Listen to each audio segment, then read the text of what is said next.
Croeso I Gŵyl Haf. Sorry, that was the Welsh bit. Don't expect any Welsh interpreting. Welcome to Gŵyl Haf. I am so pleased to have with me today Carleen Collins and, as you can see, interpreting Phillipa Henderson. Today we're going to be talking a little bit about sign language interpreting and focusing in on interpreting as a different skill as opposed to within the translation bracket, but a very different skill to written translation, literary translation, which we've sort of spoken about a lot as a festival. So thank you so much, Carleen, for joining me, and thank you, Phillipa, as well, for doing the interpreting. That's okay. So I want to start with the basics. How did you come to sign language? What sort of role did it have in your life to lead you to be an interpreter? Well, it was when I was about 14 at secondary school, and a new boy joined my class, and he was deaf and very isolated. No one could communicate with him. He was the only deaf person in our school. So I inquired about an evening class to learn some BSL, British Sign Language, so that I could communicate with him. Had to get special permission because you had to be over 16 to join the class. So I had to sort of make my case for why I should be allowed to join this evening class, like adult education type group. So I joined, and that's where it started, really. And my plan was always to become primary school teacher. And as I learned more signing, someone said, you could do this for a job. And I was like, that's amazing. You can actually do, you can actually use sign language and turn that into a career.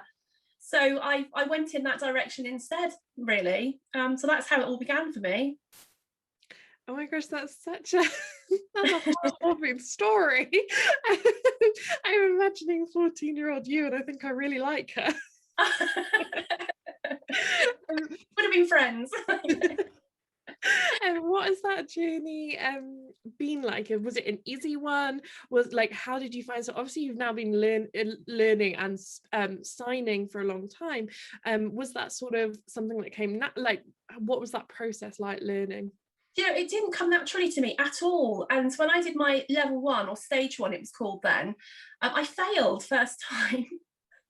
And I thought, okay, back to plan A, I need to be a primary school teacher. This isn't going to work out for me.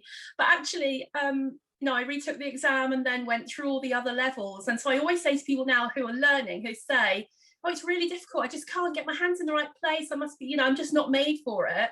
I say, no, pursue it, because, I was the same at the start. It was not natural to me. But now it very much is. I can function in those two languages and switch from one to the other. And if I've been using signing all day, if I've done a lot of interpreting, I'm in that language, and I start to sign to the children and the dog, and I'm like, no, back to spoken English. So yeah, no, it's great. It's a great job. Every day is different. It's fascinating. When it comes to interpreting, there's such a skill set, as we watch Phillipa do now, that it's simultaneous interpreting is so difficult. I was wondering if you had any examples of sort of challenges, or what becoming fluent enough to be professional was like. Well, it is fascinating. I don't think until you become an interpreter that you really understand that you are literally listening to the next chunk of information while you're processing the bit you've just heard and translating it into a different language. And most of the work we do is simultaneous. There are circumstances where it might be consecutive, but yeah, most of it's simultaneous. You could see Phillipa doing her thing now, and actually it's fascinating for me to watch, because normally I'm Phillipa. I'm not normally being interpreted. But yeah, no, people are absolutely fascinated by it, and you can get very distracted by an interpreter and actually forget, no, actually I'm here as me, and I'm in this situation. But it's a fascinating and amazing visual, beautiful language to watch. That's the thing that has struck me most, sort of doing these couple of videos and series, that it's beautiful, and there is something about a visual language that you can never have in a spoken language. And I was wondering what your sort of favorite aspects of it were, anything that you particularly enjoy, or a lot of research that we've covered as a festival has been on how people are different people in different languages in very unexpected ways, and the ways that really seem to like change who they are as a person. And I was wondering if what that looks like for you and BSL. Yeah, I think my professional hat, I do become a very different person. I'm not a performer. I'm not somebody that's ever wanted to act or be on a stage or have people look at me. Yet you can book me to interpret a conference, stick me on a platform, X marks the spot, project me on a great big plasma screen, you know, to an audience of thousands, and I go into, I'm now an interpreter, and to me it's very different. But I would never do that in any other context. You just wouldn't get me on that stage. It wouldn't happen.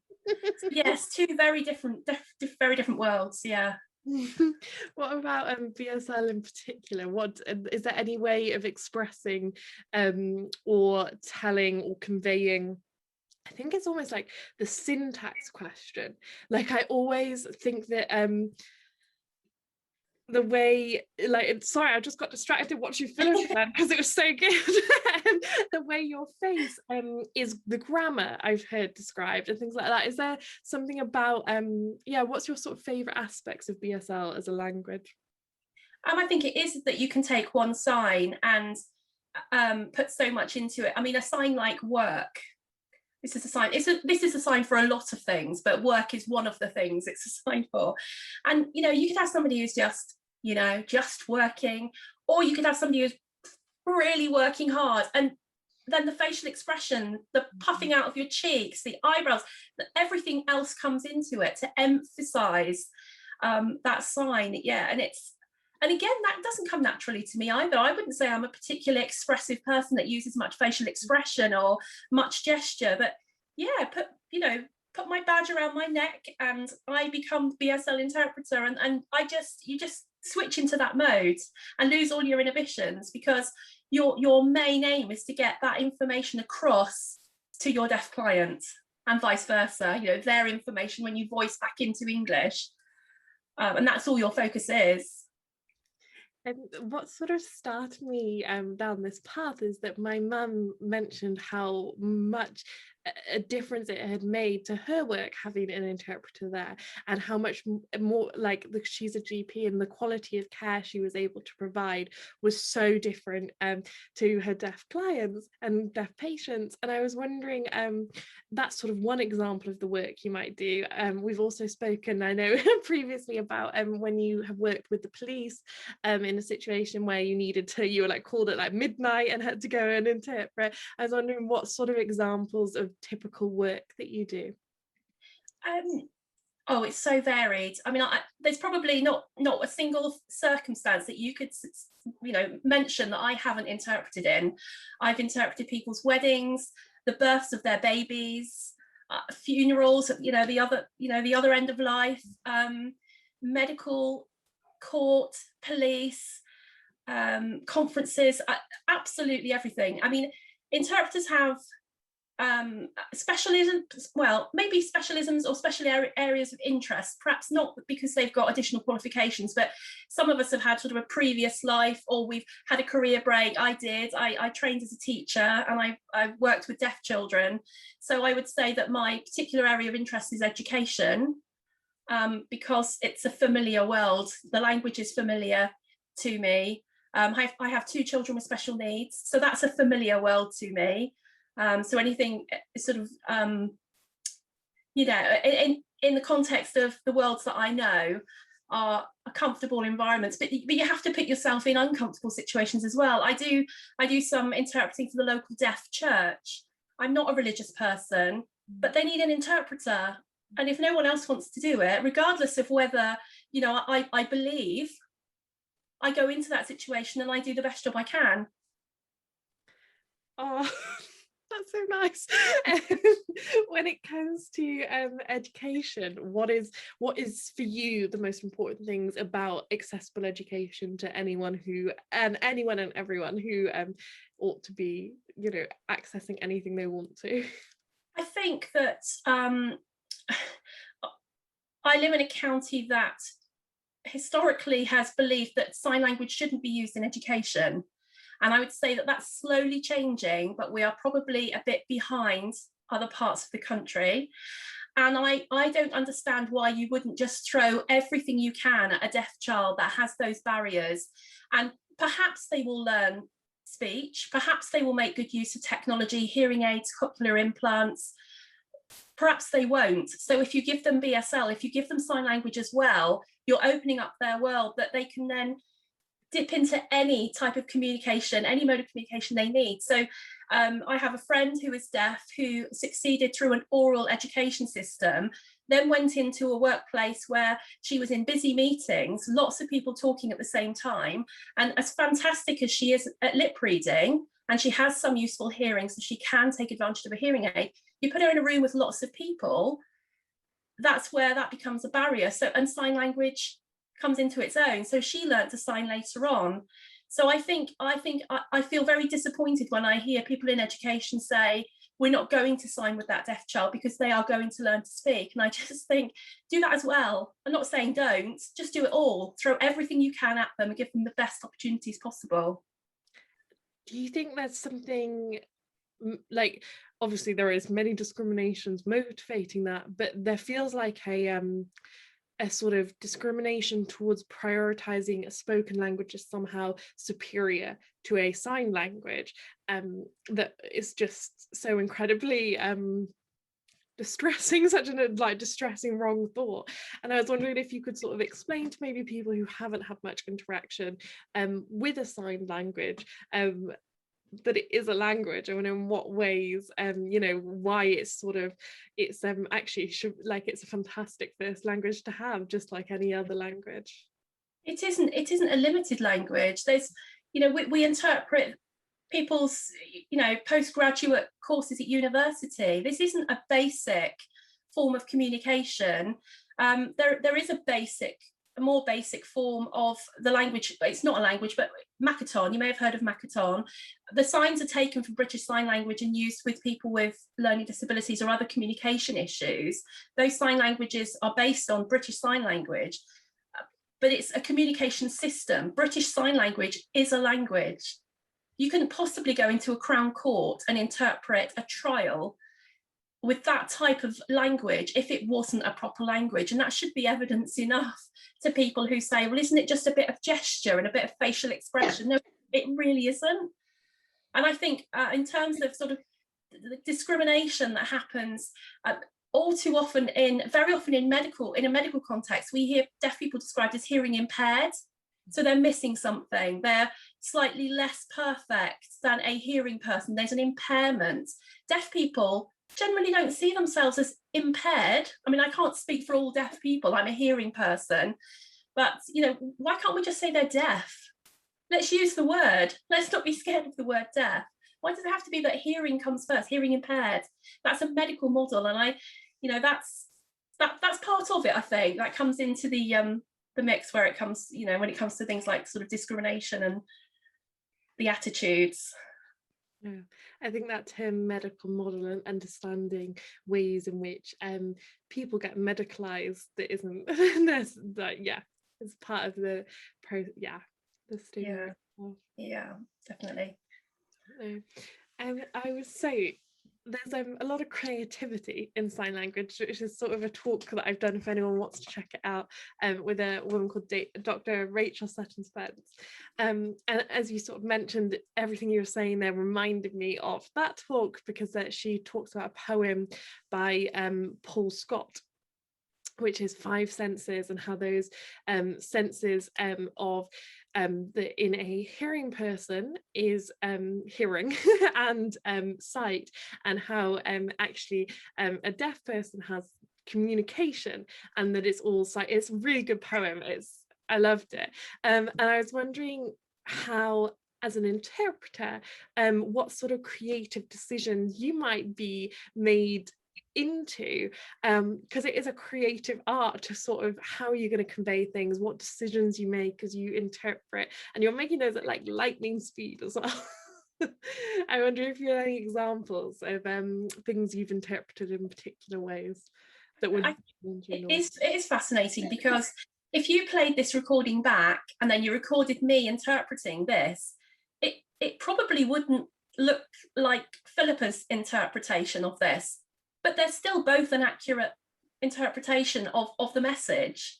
And the language is fascinating in that way, and I find it really fascinating working with deaf relay interpreters, where perhaps the deaf person has additional sort of complex needs, like, you know, particular language needs, and where you would benefit from somebody who is a native signer being in that situation, and they're trained as well, just like we are as interpreters, and you interpret from your hearing perspective to a deaf person who reinterprets that to this deaf person. And watching that is fascinating, because you just think, no, I don't need that, but I can do this. I know this language, I've learned this language, I'm fluent. Why do I need this extra person to reinterpret what I'm saying?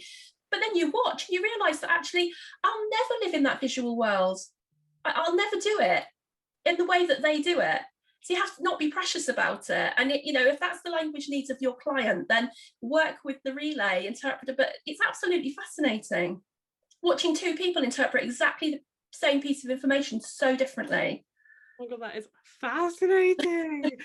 Oh, that is so interesting. That is, wow, I'm gonna have to look at some videos of that happening. Yeah, and it's relatively new. I mean, there aren't many deaf relay interpreters around, certainly in my part of the world. I don't think we've got any in my county.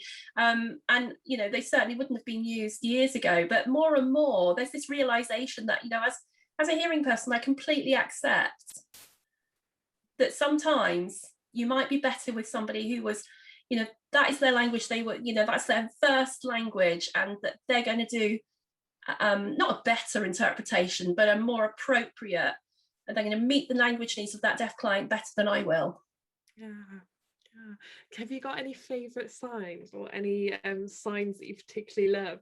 Do you ever reach for a sign when speaking English, for example, and then go, oh, I wish I could say this in sign? I think one of the interesting things about sign language is there are signs that don't have an exact translation in English. They're called multi-channels, and they mean, so I can give you an example. And the lip pattern. So when you're interpreting, you don't lip pattern everything, because it doesn't follow English word order. It's a different structure. British Sign Language is a different structure, but there are also things called multi-channels that exist in BSL that people say, but what does that mean? And you have to say, well, it kind of means, like, this is one, you put your fingers on your chin, and it means, I don't really want to do that. I don't, you know, I'd rather not. Oh, if I have to, I will. You know, so there's no exact word that you can translate that to. This is another one, and the lip pattern is like fee, like FEE or VEE, fee, and it means, oh, don't make me laugh, that kind of. And that's fascinating. I mean, how did they come about? You know, these multi-channels that exist in sign language that don't have really an exact translation into English. So I like those. I like multi-channel signs. That's perfect. Those are so interesting. Sort of sign language has been compared to other visual mediums, and I've seen again, Rachel Sutton Spence showed me this sign language poem that uses film-like techniques, or rather film-like techniques are somewhat borrowed from sign languages and this visual medium.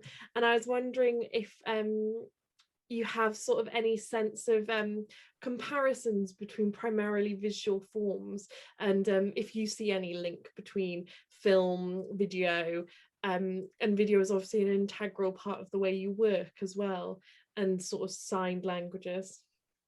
I think that sign language is always evolving, and as new language is sort of introduced to the world, like remote working, even the internet, not that many years ago, there wasn't a sign for the internet, especially in the times that we're in at the moment. Coronavirus, you know, this is the sign for coronavirus, and the deaf community created that sign, and I've taken it on board as an interpreter that's familiar to the deaf community. And you can see why, because when you see those, you know, the pictures on the news of, you can, yeah, that's a great sign for that. And I think that it's great, and you know, the deaf community create this, and then it gets out there and spreads amongst the community and the interpreters, and we sort of adopt it and take it on. And that's what's great about sign language as well. You know, that sort of, you know, visual thinking. You take that word and, you know, what are we going to use for that? And sometimes you have to think creatively on the spur of the moment. It might be that something that I've never had to sign before, and it might be that there is a sign, a known sign for it, but I might not know what it is. So then that's where quickly think, visual thinking, this is what I'm going to use. Or I might ask my deaf client what sign they use, or we might come up with something that we come to an agreement. This is, you know, very sort of subject specific stuff that you know, you just wouldn't know if it's an unfamiliar, because we sort of land in these different environments. Somebody's degree course where they're on year 3 doing whatever it might be, I'm not going to know all that they're talking about. So yeah, so it's ever evolving. Yeah, of course.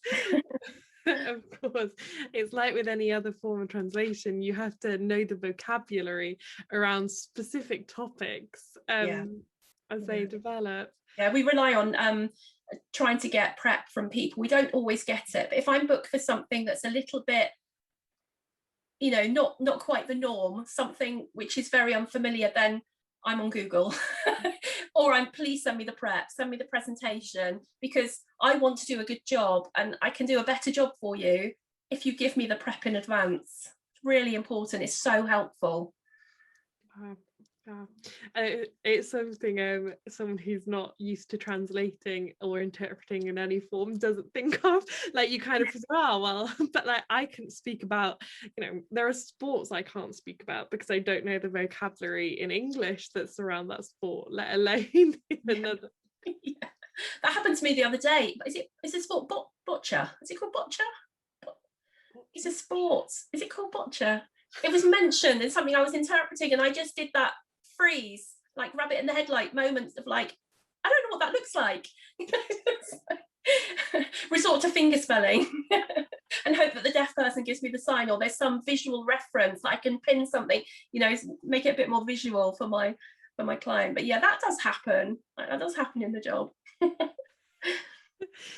Something Adam mentioned when you were interpreting for Adam is that sign language in some ways can convey much more information more succinctly, because like when you showed coronavirus there, that would tell me so much more about coronavirus than the word does.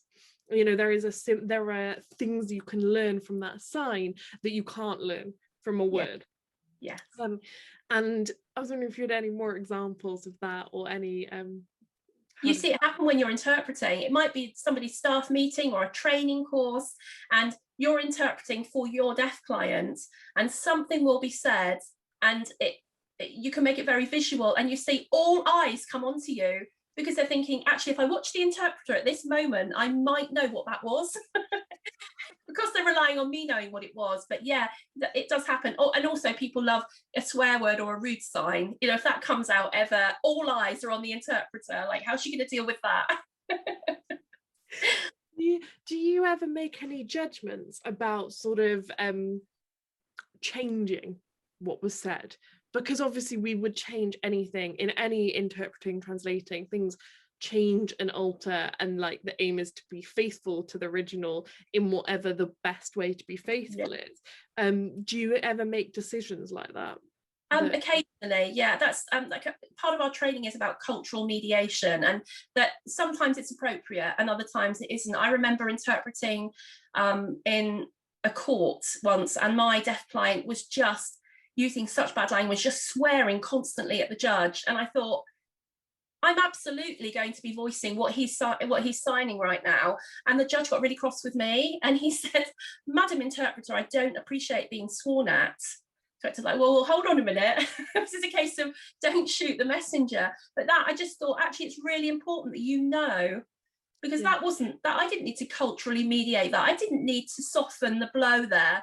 That's what he was signing. That's how he felt, that he wanted that directed at the judge, and that was how it was going to be. Yeah.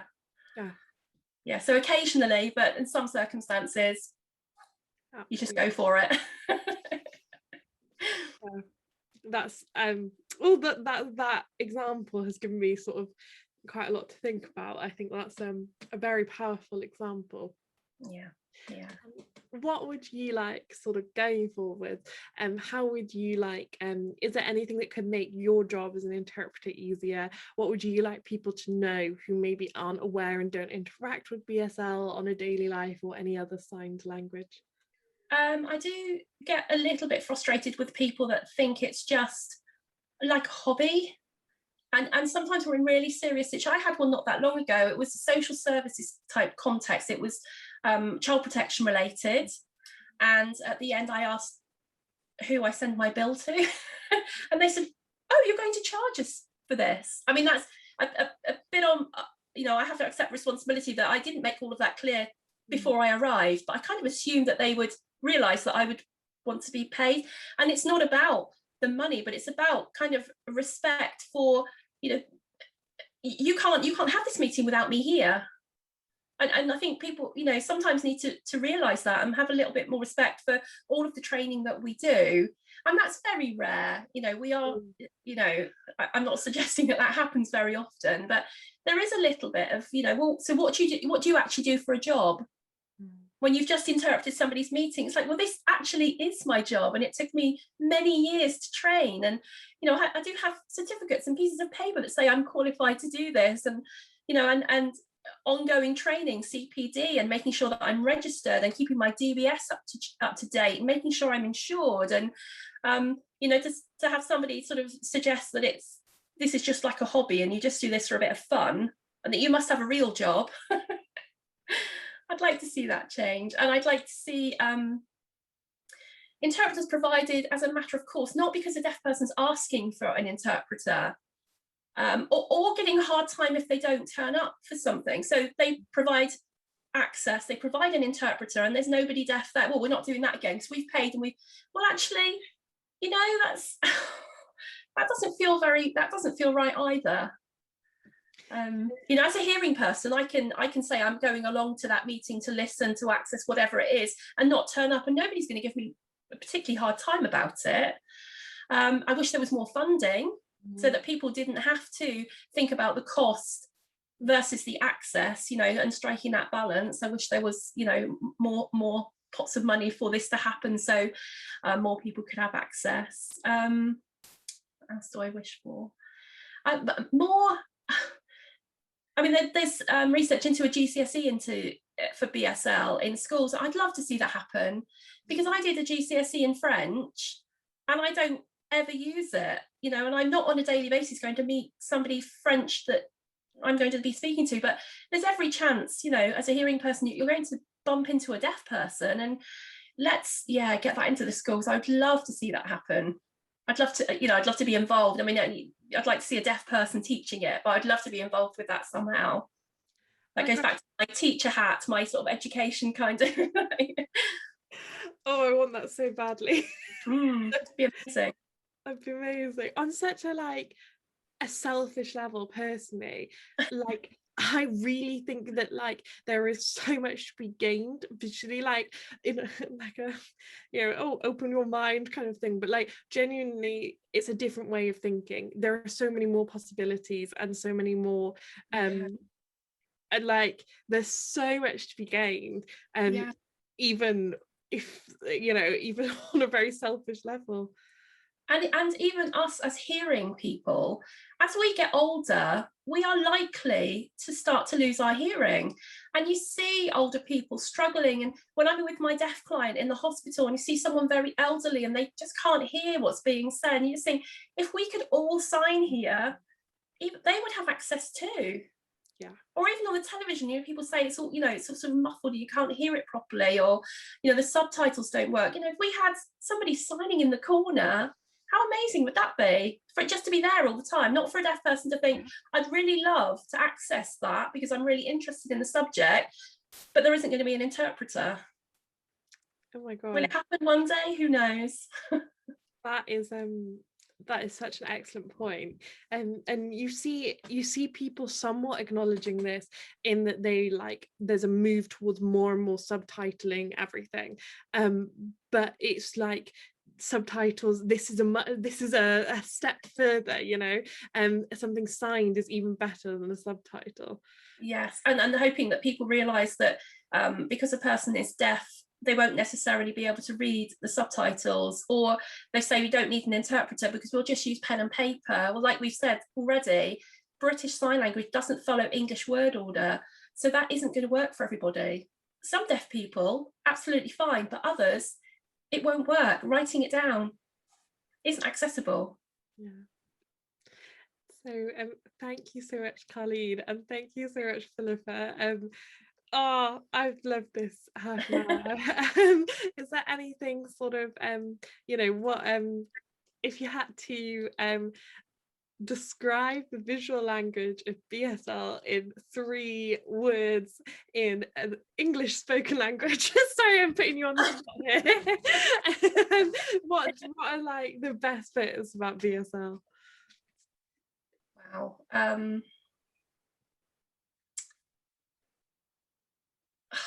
You really caught me. You know what I was saying about prep before, you know, sending.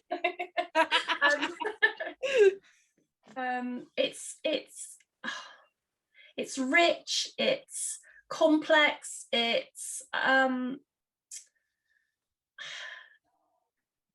access. That's it. Those are my 3 words. I could say a few more, but I won't. I'll stop at the 3. Thank you, and I really appreciate you both taking the time today, and in the manner of paying, we are absolutely paying Phillipa, so don't anybody worry. She's not doing it as a hobby. So thank you very much everyone for watching. I hope you enjoyed today's talk, and do check out the rest of our program if you'd like anything else about sign language, and we also everything is going to be, speaking of subtitles, everything is going to be closed captioned, but it is just me doing that, so if it's not yet, check back soon. Again, we'll get that up as soon as I possibly can. So thank you very much everybody for watching, and thank you both. I really enjoyed today. Okay. Bye-bye. Bye. Bye. Bye.